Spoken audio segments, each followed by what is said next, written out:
हे कामधेनू गाईचं आणि शंकराचं वास्तव्य फार पूर्वीपासून आहे, म्हणजे अनादी कालापासून आहे, आम्हाला समज आल्यापासून. आता हे आम्ही रितसर महाप्रसादाचं आयोजन गेली 13 वर्ष करतोय आणि आमच्या मंडळातले सर्वच लोक त्यामध्ये सहभागी असतात. आता महाशिवरात्री आज 15 तारीख रविवार आहे.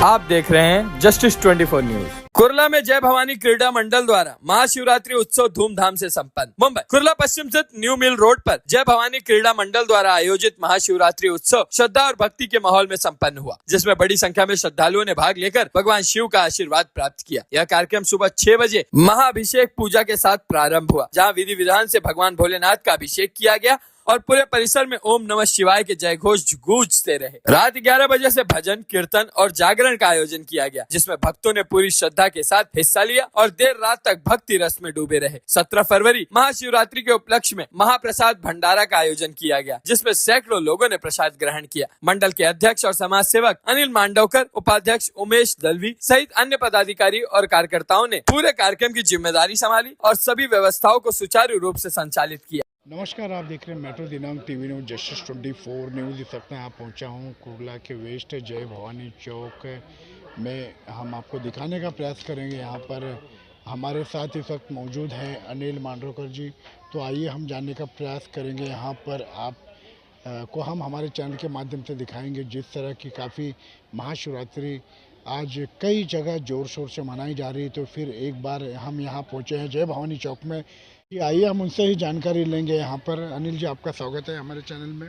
कितने वर्षों से यहाँ पर भंडारा का कार्यक्रम और किस तरह मनाया जा रहा है यहाँ पर महाशिवरात्रि का? हे Jai Bhavani Chowk, Bhalekarwadi, new mill road, Kurla west, Mumbai number 70.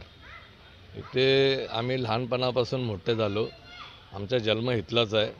इथे पिंपळाच्या झाडाच्या इथे हे कामधेनू गाईचं आणि शंकराचं वास्तव्य फार पूर्वीपासून आहे, म्हणजे अनादी कालापासून आहे, आम्हाला समज आल्यापासून. आता हे आम्ही रितसर महाप्रसादाचं आयोजन गेली 13 वर्ष करतोय आणि आमच्या मंडळातले सर्वच लोक त्यामध्ये सहभागी असतात. आता महाशिवरात्री आज 15 तारीख रविवार आहे. सकाळी 6 वाजता महारुद्राभिषेक झालेला आहे आणि आज रात्री जागरण असणार आहे आणि उद्या 16 तारखेला सोमवारी आपलं महाप्रसादचं कार्यक्रम असणार आहे. रात्री 7:45 ते रात्री 12 वाजेपर्यंत हा कार्यक्रम असणार आहे आणि हे आमचं महाप्रसादाचं कार्यक्रमचं 13वं वर्ष आहे, म्हणजे सलग करतो आहे आम्ही आणि त्यामध्ये सर्वच वाडीतली सर्वच लोक सहभागी असतात. अनिल जी, मैं जानना चाहूँगा जैसे कि जिस तरह की लोगों की भक्ति भावना बढ़ी है पिछले वर्षों से, कहीं ना कहीं इस समय पे ज़्यादा लोग आए महाशिवरात्रि पे आपके इस स्थान पे जय भवानी क्रीडा मंडल पे लोगों का दर्शन किस तरह हुआ? कितने लोगों की भीड़ हुई सुबह दर्शन करने के लिए? सुबह जब पुजारी आए थे, भटजी आए थे ब्राह्मण, तभी पूरा मंदिर भर गया था और हमारा मंदिर छोटा है लेकिन पुराना है। उधर ही हम बचपन से इधर ही खेलते थे। उधर पीपल के पेड़ के उधर शंकर की पिंडी थी, उधर अभी कामधेनु गाय भी है। और वट पूर्णिमा जो त्यौहार रहता है तब हम लोग छोटे छोटे लोग सब आजू बाजू में बैठते थे, सब लोग उधर शंकर की छोटी सी पिंडी थी, उसकर हम लोग राह देखते थे कि हमारे को कभी वो आम का टुकड़ा मिलेगा, फनस का टुकड़ा मिलेगा, जामुन का टुकड़ा मिलेगा। हम बच्चे थे, बचपन से यही सब कार्यक्रम चल रहा है। अभी हमने विधिवत स्थापना की है 13 साल पहले 2014 में, और अभी का ये 13वां साल है। हमने विधिवत महाप्रसाद, और आज के दिन उपवास रहता है ज़्यादा से ज़्यादा लोग का, इसके लिए दूसरे दिन हम लोग महाप्रसाद रखते हैं। कभी कोई अड़चन आई कई वर्षों में? कभी कुछ यहाँ पर भंडारा या पूजे के टाइम पे कोई अड़चन? कभी पुलिस का किस तरफ आभार मानना चाहोगे प्रशासन का? नहीं, पुलिस को हम लोग पहले से ही लेटर देते हैं और अभी भी लेटर दी है और पुलिस का सहकार्य हमेशा रहा है. आणि सांगायचा उद्देश काय, ते सर्व लोक काम करतात, आवडीने आनंदाने काम करतात आणि त्यामध्ये पोलिसांचं सहकार्य नेहमीच असतं. आणि भंडाऱ्याला जवळजवळ कमीत कमी 450 ते 550 त्याच्या आसपास लोक येतात, कारण ते आपल्याला डिश असतात त्याच्यावरनं कळतं, कधी जास्त होतात कधी. परंतु 13 वर्षाचा अनुभव चांगला, खूप चांगला आहे. आपकी टीम के बारे में क्या कहना चाहेंगे? भंडारा के टाइम पे सभी को प्रसाद देना पड़ता रहेगा, सभी भाग तोड़, किसी के हाथ में बाल्टी, भाजी, दाल. आपकी टीम किस तरह आपका साथ? अरे सर्वच लोक, लहान मोठे सर्व लोक काम करतात. तिथे काय हे नसतं, जो तो आपापलं काम करतोय आणि कोणाला सांगायची गरज लागत नाही. जो तो आपापलं. आता कालच आम्ही रात्री 2 वाजेपर्यंत काम करत होतो सर्व फुलांचे वगैरे, आणि ब्राह्मण येणार होते सकाळी 6ला, ते 10-15 मिनटं अगोदरच आले. त्यानंतर पूजाचं सर्व मांडणी वगैरे होऊन रीतसर महारुद्राभिषेक झाला. महारुद्राभिषेक होणं म्हणजे मोठी गोष्ट आहे आणि महाशिवरात्रीच्या दिवशी तर बरेच लोकांनी त्याचा लाभ घेतला. आतासुद्धा कंटिन्यू लोक देवळात चाललेली आहेत. तुम्हीसुद्धा आता बघू शकतात, लोक पूजा अर्चा चालूच आहे. तो आपने देखा अनिल मांडरकर जी से जो कुछ पूछा, बहुत सही और सराहना जवाब दिया हमारे चैनल के माध्यम से. आइए हम स्थानिक लोगों से भी जानेंगे, क्या कहना चाहेंगे आप, कितनी खुशी हो रही है?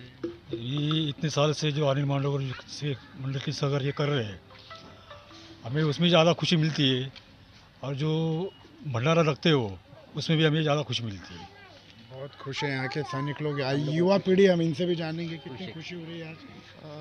देखा जाए तो एक अच्छी म्हणजे चांगली गोष्ट आहे. आम्ही जेव्हा लहान होतो मंदिर बनायच्या आधी, तर आम्हाला तिथं स्टेशनला किंवा तिथं संभाजी चौकात तिथं जावं लागायचं. आणि आता इथं मंदिर घराच्या बाजूला आहे, त्यामुळे आम्हाला एवढं लांब जायची गरज नाही लागत ना. गर्दी वगैरे भेटत, एक चांगल्या पद्धतीने आम्हाला पाय पडायला भेटतात, रोजचं पाणी वगैरे पिंडीला घालायला भेटतं, बस एवढंच आहे. तो आपने देखा. आइए हम इनसे भी जानेंगे. यहाँ पर इन्होंने अपनी बातों को रखा. आइए हम यहाँ पर भी जो अनिल जी के साथ में हमेशा रहते हैं, क्या कहना चाहेंगे, कितनी खुशी हो रही है? हमको तो बहुत खुशी हो रही है कि वो हर साल महाशिवरात्रि में ये भंडारा रखते हैं, और 15-13 साल हो गए. और क्या कहना चाहेंगे, किस तरह का कार्य रहा उनका? नमस्कार, मी सचिन जंगम, सर्वेश्वर मंदिर महादेव देवालय ट्रस्ट या इथे पुजारी म्हणून मी आज आमच्या पिढ्यानपिढ्या चालत आलेले जे कुर्ल्याचे जे ग्रामदैवत आहे त्याची सेवा करत आहे. आमचे हे मित्रपरिवार सर्व आज आमच्या कुर्ल्याच्या आपल्या जे आपले जय भवानी क्रीडा मंडळ हे जे काही मंडळ आहे, तिथे एक शिवमंदिर आहे. आज गेली 14 ते 15 वर्ष झाली आज हे सर्व भाविक एकत्र येऊन आज शिवरात्रीच्या दुसऱ्या दिवशी, म्हणजे महाशिवरात्रीच्या दुसऱ्या दिवशी सर्व भाविकांना जे उपास सोडायचे असतात त्या दिवशी एक भंडारा आयोजित करतात. 500 ते 800 भाविक इथे दरवर्षी येऊन जातात. लोकांना काही चांगले अनुभव आहेत व तसेच लोकांच्या मनातले काही इच्छा अपेक्षा असतील ते महादेव त्यांच्याकडनं पूर्ण करून घेतात. व तसेच लोकांचा जो वाढता कल आहे तो असाच पुढे आपला वाढत जावो. या मुस्लिम वस्ती इथे जी वाढत आहे त्यामध्ये हे जे मंदिर आहेत, हे लोक जे आपली जय भवानी चौकातली जी काही मंडळी आहेत, आपली मित्रपरिवार आहेत, आज वर्षानुवर्ष तग भरून बसलेली आहेत. कारण की इतर जो आपला काही समाज आहे इथे त्यांचा वाढता जो विळखा आहे त्याला कुठेतरी आळा बसला पाहिजे. ह्याकरता हे जे आपले जुने भाविक आहेत ते अजूनही तिथे लढत आहेत आपले. व तसेच शिवशंकराच्या कृपेने आज त्यांना ती ताकद सगळ्यांना मिळो ही आपण शिवचरणी प्रार्थना करू. व तसेच आपल्या ह्या मंडळाला अजून पुढील कार्यासाठी त्यांना शुभ आशीर्वाद त्यांचे लाभून द्यायची प्रार्थना करतो. जय महाराष्ट्र, जय मंगलम, जय पार्वती शिव, हर हर महादेव की जय. अनिल जी, आपका स्वागत है हमारे मेट्रो दिनांक टीवी न्यूज़ में. क्या कहना चाहेंगे, देख रहे भंडारे का लाभ, महाप्रसाद काफ़ी लोग ले रहे हैं, कितने वर्षों से चल रहा है ये महाकार्य? हे आमचं शिवमंदिर आहे, हे फार पुरातन आहे. फक्त त्याचा आम्ही व्यवस्थित त्याचं पुनर्स्थापना म्हणतात तसं ते केलेलं आहे. त्याला 14 वर्ष झालेत आणि भंडारा जो आम्ही घालतो आहे त्याला 14 वर्ष झालेले आहेत. आणि मंदिर हे पुरातन आहे, म्हणजे आमच्या जन्मापूर्वीपासूनच आहे. फक्त त्याला चांगलं स्वरूप द्यायचं आम्ही काम केलं. आम्ही निमित्त मात्र आहेत, करणारे ईश्वरच आहेत. आणि आज योगायोग एवढा चांगला आहे, आपल्या कुर्ल्याचे ग्रामदैवत श्री सर्वेश्वर महाराज मंदिर, तिथे पुजारी आले, तिकडे भक्तगण आलेले आहेत, वकील महाशय आले आहेत, राजेश पाटील, आणि अजून त्यांचे आपल्या कुर्ल्यातले मोठे समाजसेवकसुद्धा आलेले आहेत. यांचं आगमन हे आमच्यासाठी एक उत्साहाची आणि एक भविष्याच्या एक चांगल्या पर्वाची सुरुवात असं म्हणता येईल. कारण ग्रामदेवताचे पुजारी येणं म्हणजे ही फार मोठी गोष्ट आहे आमच्यासाठी. तर त्यांचं मंडळाच्या वतीने आम्ही हार्दिक स्वागत करतो आणि त्यांचे शुभ आशीर्वाद आमच्या मंडळाला असेच कायमचे मिळावेत ही अपेक्षा आणि सदिच्छा व्यक्त करतो. जय हिंद, जय महाराष्ट्र.